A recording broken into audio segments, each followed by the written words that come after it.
এটা কিন্তু আল্লাহ নিজেই চায় না। কিভাবে জানেন?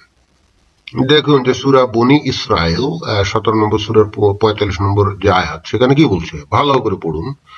এখানে বলছে, যখন আপনি কোরআন পাঠ করেন তখন আমি আপনার মধ্যে ও পরকালে অবিশ্বাসীদের মধ্যে প্রচ্ছন্ন পর্দা ফেলে দিই।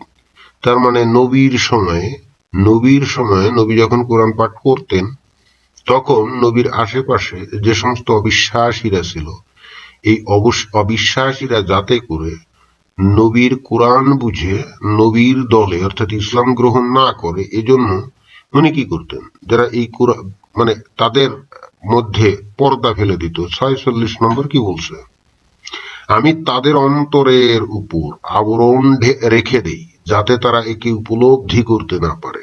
মানে কি একে উপলব্ধি করতে না পারে, মানে কি কোরআনকে উপলব্ধি করতে না পারে, অর্থাৎ ওই যারা অবিশ্বাসী তাদের অন্তরে আল্লাহ আবরণ রেখে দেয় যাতে করে তারা এগুলো উপলব্ধি অর্থাৎ কোরআনকে উপলব্ধি করে মুসলমান না হতে পারে, এবং তাদের কর্ণকুহরে বোঝা চাপিয়ে দেই।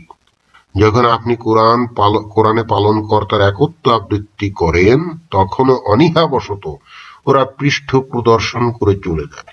তো এইটা আবার কিন্তু বুঝলাম না। কারণ হচ্ছে যে আগেই আল্লাহ তাদের অন্তরে আবরণ রেখে দেয় যাতে তারা কোরআন বুঝতে না পারে, যাতে তারা এগুলো উপলব্ধি করতে না পারে, এবং তাদের কর্ণকুহরে বোঝা চাপিয়ে দিই। মানে কি কর্ণের মধ্যে কোনো কিছু ঢুকিয়ে দেয় যাতে তাদের কানে এই কোরআনের বাণী না পৌঁছায়। এরপরে যদি বলে যে যখন আপনি কোরআনে পালন কর্তার একত্ব আবৃত্তি করেন তখনও অনীহাবশত ওরা পৃষ্ঠ প্রদর্শন করে চলে যায়। তা হলোটা কি, আগেই তো আল্লাহ তাদের কান বন্ধ করে রাখছে, তাদের হৃদয় সিল করে দিয়েছে, তাদের হৃদয় আবরণ দিয়ে দিল যাতে তারা এটা বুঝতে না পারে, যাতে এই কোরআনের বাণী তাদের কানে না ঢোকে। এইবার তারা অনীহাবশত চলে যাবে কেন?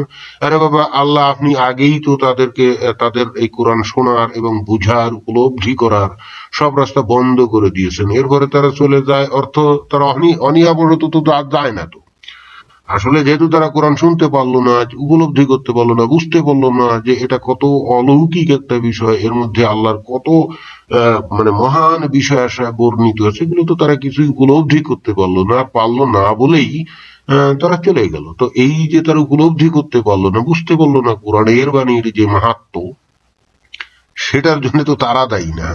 আল্লাহ তুমি তো নিজেই তাদের কর্ণকুহরে কিছু ঢুকিয়ে দিলে আবরণ, তারপরে তাদের অন্তরে আবরণ দিয়ে দিলে যাতে তারা এইগুলো কিছুই বুঝতে না পারে, এবং তুমি তাদের মধ্যে পর্দা ফেলে দিলে। সুতরাং এটা আবার তুমি কি বললে আল্লাহ, যে তারা অনীহাবশত, অনীহা কি, সেটাখানে তো তাদের কোনো অনীহা নাই। তুমি যেহেতু তাদেরকে এই সুযোগ দিলেই না, সুতরাং তারা না বুঝে বোকার মতো চলে গেল। তো এটা তো তাদের অনীহা না। তাহলে এখানে তোমার বাক্যটা তো আমার মনে হয় যে যথাযথ কিনা, এখানে এই বাক্যের এই শব্দটা যথাযথ কিনা এটা কিন্তু বুঝতে হবে, তাই না? এটা কিন্তু বুঝতে হবে। যেমন অফিসের কোনো বস যদি তার কোনো কর্মচারীকে মানে না ডাকে এবং সে যদি অফিসের বসের রুমের সামনে দিয়ে চলে যায়, তাহলে তো এর জন্য তো ওই কর্মচারীর তো কোনো দোষ নেই, কারণ তার বস তো তারা ডাকেনি। এবং পরে তার বস যদি বলে যে দেখো মানে স্টাফটা আমার দরজার সামনে দিয়ে এসে আমার সঙ্গে কথাটা না বলে আমাকে সালাম না দিয়ে চলে গেল, এই কথাটা যদি বলে তার বস, তাহলে এটা তো হবে পাগলের প্রলাপের মতো, উন্মাদের প্রলাপের মতো, হলো না? আল্লাহ তুমি অবিশ্বাসীদের অন্তরে তুমি পর্দা দাও, তাদেরকে কোরআন যাতে বুঝতে না পারে সেরকম ব্যবস্থা করো, তাদের কানে যাতে কোরআনের বাণী না যায়, সবকিছু করার পরে তারপর বলছো যে আমাদের নবী যখন কোরআন পাঠ করতো তখন তারা অনীহাবশত চলে যায়। তো এটা কেমন অযৌক্তিক বিষয় হলো না? এখন এইটা তো আর শুধু নবীর সময়কার জন্যই তো আর প্রযোজ্য না, বর্তমানেও তো দেখুন যে দেখো আল্লাহ এই দুনিয়ায় কত অবিশ্বাসী কাফের, মুনাফিক, মুরতাদ, তথাকথিত মুক্তমনা অথবা উটকো নাস্তিক, এদের মনের মধ্যেও তুমি পর্দা ফেলে দিছো, তাদের কানেও তুমি কিছু একটা ঢুকিয়ে দিয়ে কানের ছিদ্র বন্ধ করে দিয়েছো, এবং তাদের হৃদয় এমন করে দিয়েছো যাতে করে তারা কোরআনের মর্ম বুঝতে না পারে। তো এর জন্য তো তারা দায়ী না, তুমিই তো ব্যবস্থা করে দিয়েছো, তাই না? যে ব্যবস্থা তুমি নবীর আমলে অবিশ্বাসীদের জন্য করেছিল, ঠিক একই ব্যবস্থা তো এখনো চালু আছে। তো এরপরে তুমি যদি আবার কিছু লোককে, অর্থাৎ তোমারই কিছু বান্দাকে, যারা নাকি আমাদের নবীর উম্মত, তাদেরকে যদি বলো, যারা নাকি তোমার বাণী শ্রবণ, মানে যারা নাকি তোমার মানে কোরআনকে তোমার বাণী হিসাবে গ্রহণ করেনি, অথবা তোমাকে বিশ্বাস করেনি, অথবা তোমার প্রেরিত নবীকে নবী হিসেবে মানেনি, তাদের বিরুদ্ধে যুদ্ধ করতে, তাদেরকে যেখানে পাওয়া যাবে সেখানে হত্যা করতে হবে, এবং তাদেরকে তাদের বসতি আক্রমণ করে তাদের ধন সম্পদ, নারী এবং শিশুদেরকে গনিমতের মাল হিসাবে লুটপাট করে আনতে হবে। তাহলে আল্লাহ আসলে তুমি বলো, আসলে তুমি মানুষকে আসলে কি বার্তা দিচ্ছ?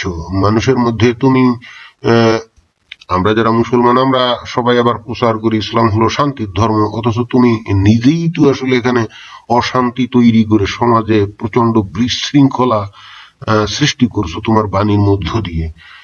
তোমার তো সব ক্ষমতাই আছে, তুমি খামোখা কেন কিছু লোকের অন্তরে এরকম ভাবে পর্দা দিয়ে দাও যাতে কোরআনের বাণী তারা বুঝতে না পারে? তোমার মানে দরকারটা কি? তুমি এটা কেন করতেছো?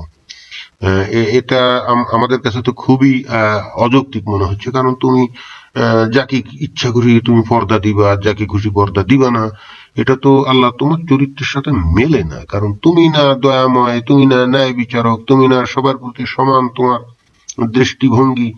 আর যদি সেটা না থাকে তাহলে তুমি আল্লাহ হলে কি করে? তোমার যদি সবার প্রতি সমান দৃষ্টি না থাকে তাহলে তো তুমি আল্লাহই হও না।